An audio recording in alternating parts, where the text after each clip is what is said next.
Super Sunday bye शनिम मध्ये सगळ्यांचं स्वागत आहे. इंटरेस्टिंग गोष्टी आहेत, व्हिडिओ शेवटपर्यंत बघा. चॅनलला लाईक करा, चॅनलला सबस्क्राईब करा. सबस्क्रायबर काउंट आपला 10च्या वर गेलेला नाहीये. पहिली गोष्ट तर महाराष्ट्रामध्ये काही जिल्हे आहेत त्यांना आपण बिहार आणि युपीशी कम्पेअर करतो, कारण तिथल्या गोष्टीच अशा होतात त्या युपी बिहारच्या टफ फाईट देतील त्यांना. आता ही पुढची न्यूज आली आहे 12वी मध्ये चिटिंगची. आता तुम्ही म्हणाल की ही चिटिंग कुठे होते? हा ड्रोन फुटेज बघा.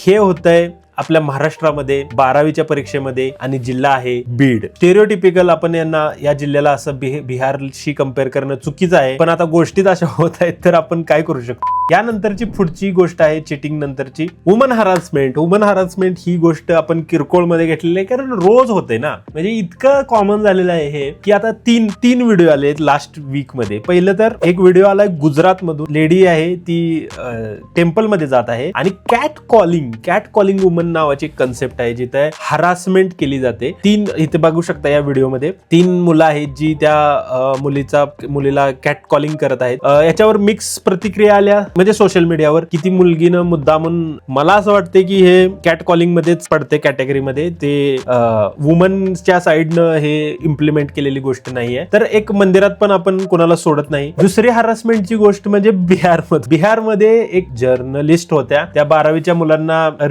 बारावीच्या मुलांचं रिपोर्टिंग करत होते, कसा गेला पेपर वगैरे आपण विचारतो ना, तिलाच धक्का देत आहेत. तर अशा हरासमेंटची गोष्ट ह्या 2 झालेल्या आहेत. तिसरी हरासमेंट नाही आहे ही एक प्रकारची, हे एक मानसिकता असू शकते, सायकोलॉजीचा विषय. मुंबईमध्ये एक अंकल पकडलेले आहेत मुलींचे फोटो काढताना, आणि त्या व्हिडिओची जेव्हा गॅलरी चेक केली त्यात तर अजून भरपूर फोटो असे काढले होते. अशी प्रवृत्तीची लोक रस्त्यावर फिरत आहेत. त्यानंतरची पुढची केस आहे अमीर श्रीमंत लोकांची लॅम्बोर्गिनीची एक न्यूज आलेली आहे. तर तुम्ही म्हणाल परत हे स्टिरिओटिपिकल, तुम्ही एका शहराला किंवा एखाद्या प्रदेशाला एका नजरेतून बघू शकत नाही, म्हणजे बिहाऱ्यांना तुम्ही कामगारच म्हणून बघू शकत नाही, तिथे दुसऱ्या प्रकारची पण लोक असतात, राईट? असं तुम्ही कानपूर या शहराला फक्त तंबाखू किंवा गुटख्यासाठी प्रसिद्ध म्हणून बघू शकत नाही. ही जी आता न्यूज आली याच्यात पूर्ण स्टेरिओटिपिकल गोष्टी आहेत सगळ्या. शिवम मिश्रा नावाचे तंबाखू टायकून आहेत, त्यांची मुलगी आहे, ते क्रॅश इंटू, त्यांनी पेडेस्ट्रियन जे रस्त्यावरून चालतात ते 2 व्हीलर ऑटो रिक्षा असे मिळून जवळजवळ 6 लोकांना ठोकलेलं आहे.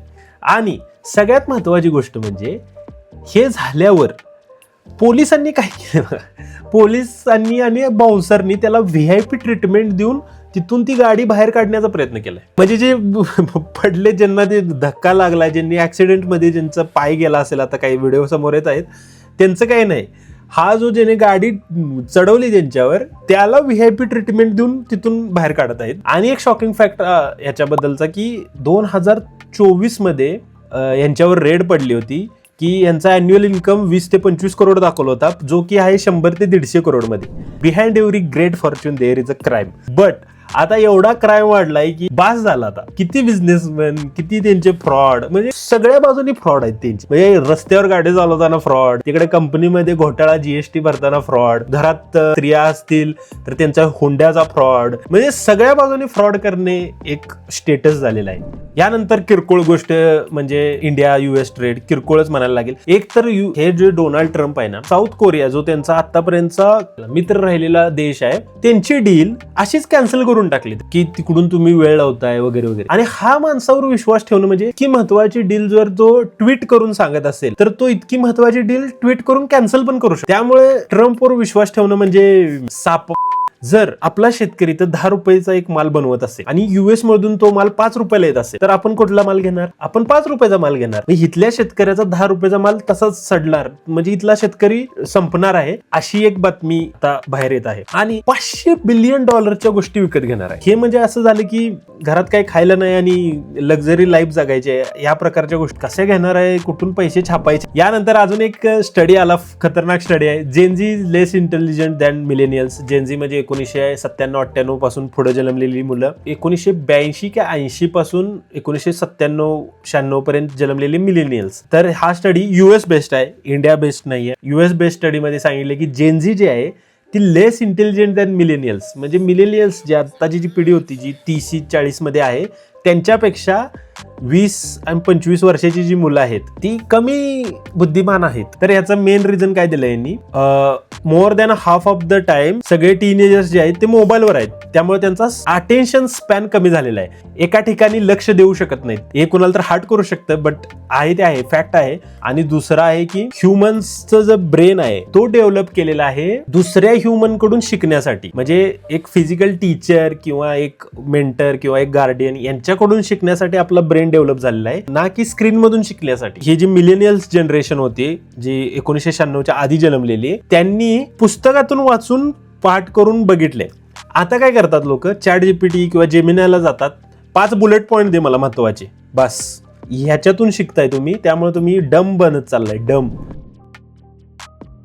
एक न्यूज आलेली आहे, पण त्या न्यूजला सांगायच्या आधी मी तुम्हाला एक पार्श्वभूमी देतो. तुम्ही बाहेर पडता घरातून, रस्त्यातून चाललेला असता आणि तुम्हाला कळते काय रे धुकं काय, तर धुकं नाही, ते पहिले तर एक प्रदूषण आहे. परत कळतंय की तुम्ही गाडीवर बसलाय आणि तुम्हाला एकदम खड्ड्यातून जायला लागते, त्यामुळे तुमचा पाठीचा कणा जो आहे तो मोडलेला आहे पूर्णपणे. हे झालं दुसरं. तिसरं, तुम्ही घरात येता, पाणी पिता, तर कळतंय की पाण्यामध्ये वाट लागलेली आहे, पूर्ण पाणी दूषित आहे. चौथं, तुम्ही खोकल्याची बाटली, म्हणजे तुम्हाला पाण्यामुळे तुम्हाला ॲलर्जी झाली ना, मग तुम्ही खोकल्याची बाटली एक असते जे औषध आहे ते घ्यायला जाता, त्याच्यामध्ये पण भेसळ आहे. तुम्ही म्हणता की हे सोडा सगळं, मला दूध द्या, चहा पितो मी, परत कळते की दुधात पण भेसळ आहे. असं आपलं जगणं झालेलं आहे की कुठली पण गोष्ट घ्या, सरळ मिळत नाही आपल्याला.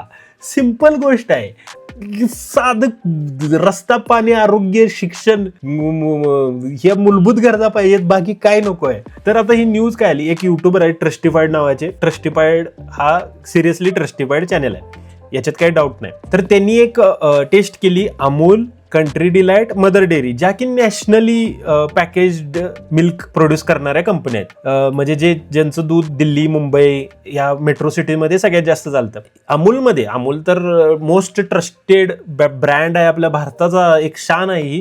त्याच्यामध्ये शॉकिंगली असे सबस्टन्स सापडले, कोलिफॉर्म बॅक्टेरिया जो असतो, जो आपल्या मलमूत्रात असतो ना, तो बॅक्टेरिया या दुधात सापडला. आता सेकंडली याच्यामुळे काय होऊ शकतं, तर कावीळ, पोटाचे आजार असतील किंवा उलट्या येणं असतील, या सगळ्या आजारांना कारणीभूत असणारा हा कोलिफॉर्म बॅक्टेरिया दुधात सापडलेला आहे. आणि दूध म्हणजे इसेन्शियल आपला पूर्ण भारत डेअरी प्रोडक्ट्सवर आहे. कुठून आला असेल हे, याचा स्टडी झाला, राईट. जो मिल्कमॅन आहे तो काही गाईचं दूध आणि म्हशीचं दूध असेल त्याच्यामध्ये पाणी मिसळतो, ओके.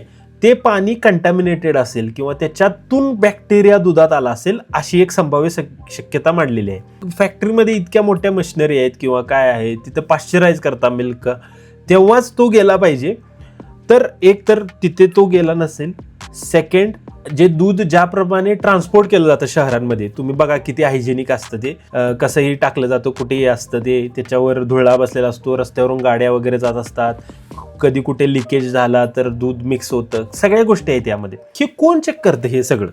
हे जे आता फूड प्रोडक्शन आहे, मिल्क प्रोडक्शन आहे, याच्यावर भारताचा आधी कोण गव्हर्नमेंट चेक करते की नाही? तर एक आपली सेकंड मोस्ट युजलेस भारताची गव्हर्नमेंट बॉडी आहे. सेकंड मोस्ट कारण याच्यापेक्षा युजलेस पण आहेत आपल्या भारतामध्ये, ज्या आपण डिस्कवर करू. आता तर याला सेकंड नंबरलाच ठेवू. FSSAI, food safety and standards authority of India. पहिले तर एक शब्द बघा, फूड ज्या खायच्या गोष्टी आहेत त्याची सेफ्टी, परत त्याचे स्टँडर्ड्स ठरवायचे, आणि हे काय, ऑथॉरिटी ऑफ इंडिया. आणि यांचं काम आहे की हे सगळ्या गोष्टी बघायच्या, लॅब टेस्ट करायच्या. हे बाहेर माणसं जेव्हा मरतील तेव्हा हे जागे होणार, अरे हे होत होतं का, ठीक आहे, आमचं लक्षच नव्हतं. रिसेंटली एक न्यूज आली मुंबईतून, डिटर्जंट पावडर आणि युरिया पासून दूध बनवत होता. आधीच दूध हे स्वस्त गोष्ट आहे, त्याच्यात आणि तुम्ही भेसळ करून, मला एक समजलं की 1000ची गोष्ट आहे जी की अफोर्डेबल नाही, मग तुम्ही त्यात भेसळ करणार, ती 500 रुपयाची बनवणार आणि विकणार. ठीक आहे, ठीक नाहीच आहे सोड, पण दुधात डिटर्जंट आणि युरिया घालून तुम्ही विकताय. सेकंड, पनीरची गोष्ट जेव्हा मध्ये हे झाली, पनीर जे फेमस झालं की तुम्ही पनीर सोबत एक आयोडीनची लॅब टेस्ट पण विकत घ्या. म्हणजे मला वाटतंय की गव्हर्नमेंटला म्हणायचं की तुम्ही घराघरात लॅब हे करा, सेटअप करा. तुमचा सायंटिफिक टेम्परामेंट जो म्हणतात, तुम्ही सायंटिफिकली बघत नाही या जगाकडे, म्हणून ही गव्हर्नमेंटने स्कीम आणली. तुम्हाला भेसळयुक्त आम्ही तुम्हाला खायला घालणार आणि त्यातून तुम्ही जगला तर जगला, आणि तुम्ही फाइंड आउट कसं करताय, हे स्कीम आहे, गव्हर्नमेंटची स्कीम आहे. मला आता समजले, बोलता समजली, गव्हर्नमेंटची स्कीम. तर हे FSSAI चे काय करतात FSSAI इतकी म्हणजे मला तर कधी कधी शंकाच येते की एवढे शिकलेले हे सगळे लोक एकत्र येऊन त्यांची IQ सगळ्यात डाऊन कसा जातो ते की हे बदलायला पाहिजे का नाही की आपण आता आपली बॉडी इंडियन बॉडी इतकी हे झाले की आपल्याला आता विष जरी दिलं तरी आपण पचवू शकतो कारण आपण ते थोडं थोडं विष रोज खातोय कुठून ना कुठून तरी. तर शॉकिंग आहे. तर असा होता आपला हा आठवडा. होप करू की पुढच्या आठवड्यात आपल्याला वाईट गोष्टी काही नाही चांगल्या गोष्टी डिस्कस करायला मिळतील. तर सुपर संडे बाय शनीमला चॅनलला सबस्क्राईब करा आणि मी मिडवीक पण असे व्हिडिओ टाकत असतो ते तुम्ही लाईक करा बघा फनी असतात असे मला वाटते. तर आपण इथे थांबूया. Thank you bye.